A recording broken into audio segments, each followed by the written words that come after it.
सौतन की बारात। संजीव की पत्नी सुनंदा उसे बहुत प्यार करती है, लेकिन संजीव को सुनंदा बिल्कुल पसंद नहीं। वैसे तो सुनंदा में कोई कमी नहीं, वो पढ़ी लिखी है, सुंदर है, लेकिन उसके अंदर सिर्फ एक कमी है कि वो गरीब घर की लड़की है और इस एक कमी के कारण उसकी सारी अच्छाई फीकी पड़ जाती है। सुनंदा, सुनंदा कहाँ चली गई? क्या कर रही हो? मुझे ऑफिस के लिए देर हो रही है। नाश्ता कहाँ है? बस आ गया नाश्ता। इतना जोर से क्यों चिल्ला रहे हो? तुम कोई काम टाइम पर नहीं करती हो। पता नहीं कौन सा मनहूस दिन था जब मेरी शादी तुमसे हो गई। भगवान जाने कब मेरा पीछा छूटेगा तुमसे। सुनंदा को संजीव की इन बातों से बहुत दुख होता है, लेकिन वो करती भी क्या? पति के अलावा उसका कोई और सहारा भी तो नहीं है। संजीव अपनी कंपनी की मालकिन सोनिया से प्यार करता है और उससे प्यार करने की सबसे बड़ी वजह यह है कि वो अमीर है। उसके पास बड़ा बंगला, गाड़ी, पैसा है। सोनिया भी संजीव से प्यार करती है, लेकिन उसे ये पता नहीं था कि संजीव शादीशुदा है। एक दिन दोनों बाहर घूमने गए। आज मौसम बहुत अच्छा है ना सोनिया? हाँ, बहुत रोमांटिक मौसम है। संजीव, मैं तुमसे बहुत दिनों से एक बात कहना चाह रही हूँ, लेकिन काम में इतना बिजी रहती हूँ कि तुमसे बात करने का मौका ही नहीं मिलता। आज तो हमारे पास टाइम ही टाइम है। बता दो क्या बात करनी है? सारे ऑफिस में हमारे प्यार की चर्चे हो रहे हैं। इससे पहले कि मेरी रेपुटेशन खराब हो जाए, हमें शादी कर लेनी चाहिए। शादी? सोनिया, शादी कितनी जल्दी क्या है? कर लेंगे ना बाद में। क्या तुम्हें शादी की कोई जल्दी नहीं? तो एक काम करो, तुम बैठे रहो, मैं किसी और को ढूंढ लेती हूँ। अरे सोनिया, तुम तो बुरा मान गई।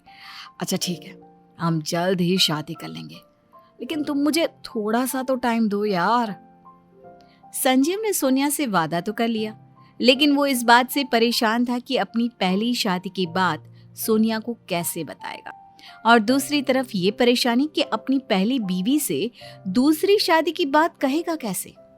उसने फैसला किया कि वो सबसे पहले अपनी बीवी से बात करेगा। सुनंदा, सुनंदा यहाँ आओ, मुझे तुमसे बात करनी है।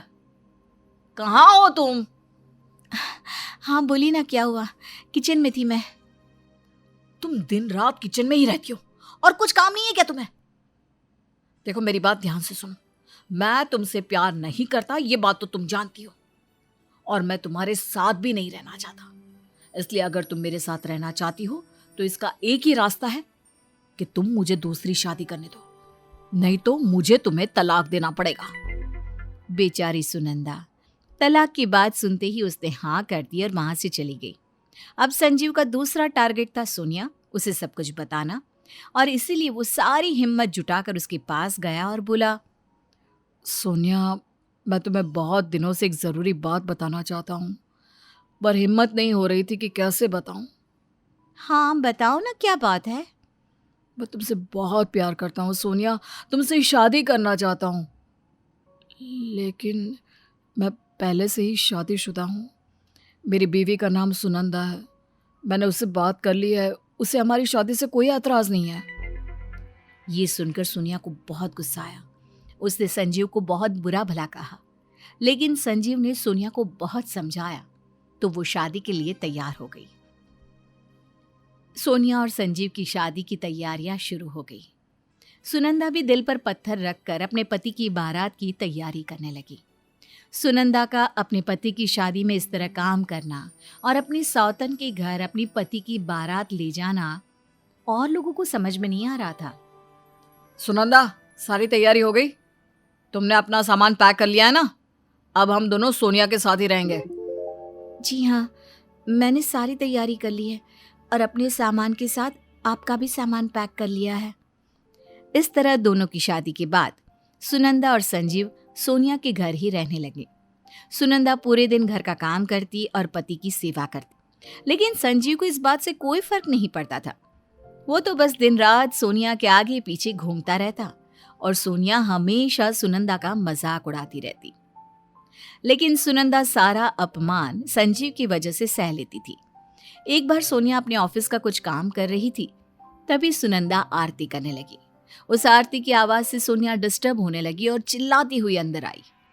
सुनंदा, सुनंदा, क्यों इतनी ऊंची आवाज में भजन गा रही हो?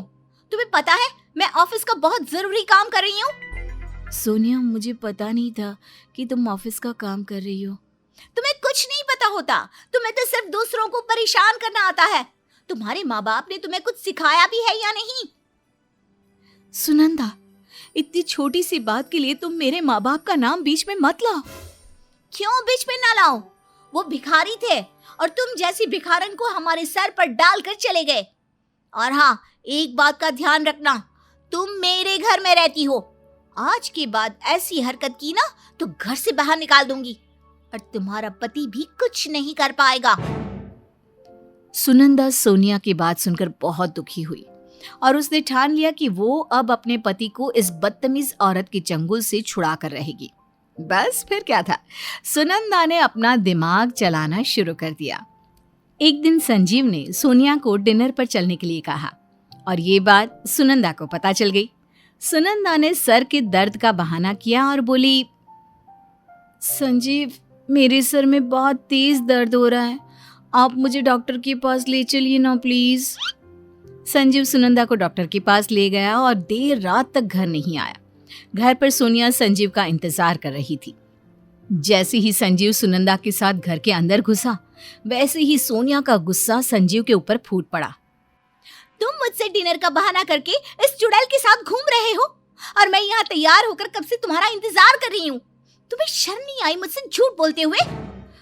नहीं सोनिया, हम घूमने नहीं गए थे। सुनंदा की तबीयत खराब थी, इसलिए उसे डॉक्टर के पास लेकर गया था। इसकी तबीयत खराब थी तो किसी नौकर के साथ भेज देते, अपने साथ ले जाना जरूरी था क्या? सुनंदा मेरी पत्नी है, इस घर की नौकरानी नहीं जो किसी नौकर के साथ भेज देता। और तुम समझती क्या हो अपने आप को? मैं हमेशा तुम्हारे साथ रहता हूँ। आज मैं पहली बार उसे बाहर लेकर गया हूँ, वो भी डॉक्टर के पास, तो वो भी तुमसे बर्दाश्त नहीं हो रहा। इस तरह सोनिया और संजीव में काफी देर तक बहस चलती रही।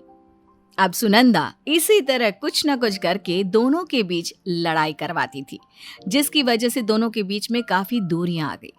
एक दिन सोनिया घर पर ही थी और ऑफिस का काम कर रही थी। तभी सुनंदा ने सोचा, आज फिर से सोनिया ऑफिस का काम कर रही है, क्यों ना मैं फिर से ऊंची आवाज में भजन करूं।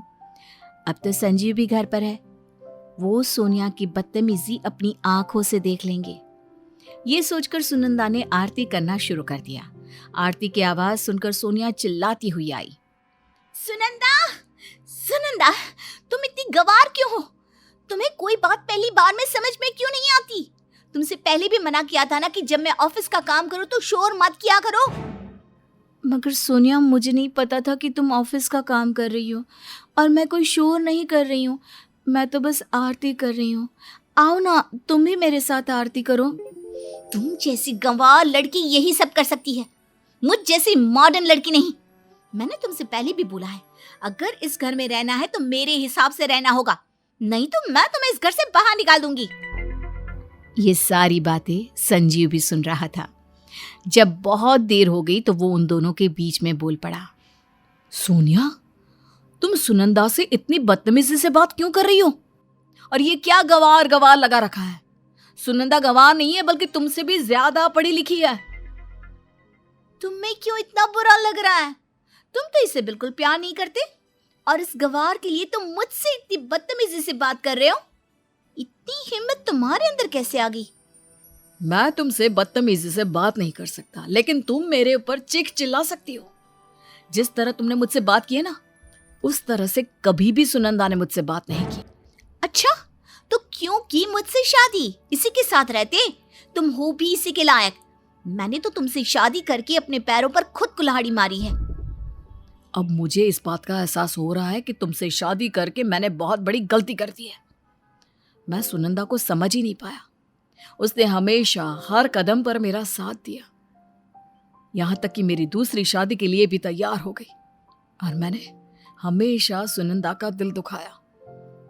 संजीव के मुंह से सुनंदा की इतनी तारीफ सुनकर सोनिया आग बबूला हो गई और गुस्से से बोली, तुम दोनों अभी के अभी निकलो मेरे घर से और दोबारा यहाँ आने की कोशिश भी मत करना।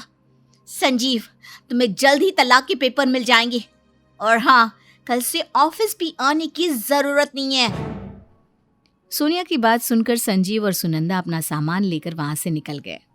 जब उनका पुराना घर आया तो सुनंदा ने संजीव से कहा, मैं इस घर के अंदर नहीं जाऊंगी। क्यों सुनंदा, क्या हुआ? मैं इस घर से जिस दिन आपकी बारात लेकर निकली थी, मैंने उसी दिन ये घर और हमारा रिश्ता त्याग दिया था। आपने कभी हमारे रिश्ते को स्वीकार नहीं किया और हमेशा मुझे ताने सुनाते रहे। मुझे उसी समय ये घर और आपको छोड़ देना चाहिए था जब आपने मुझसे दूसरी शादी की बात की थी, लेकिन मैं सोनिया का असली चेहरा आपके सामने लाना चाहती थी। मगर मुझे अपनी गलती का एहसास हो गया है। मैं अब कभी तुम्हारे साथ ऐसा बर्ताव नहीं करूंगा। मुझे माफ कर दो। चलो घर के अंदर। नहीं संजीव, मुझसे बार बार अंदर आने के लिए मत कहो। अब मैं आत्मसम्मान के साथ जीना चाहती हूँ। मैंने आपके और आपके घर के लिए बहुत कुछ किया है, अब अपने लिए कुछ करना चाहती हूँ। जब मुझे लगेगा कि मैंने जो सोचा है वो कर लिया तो मैं खुद आपके पास आ जाऊंगी।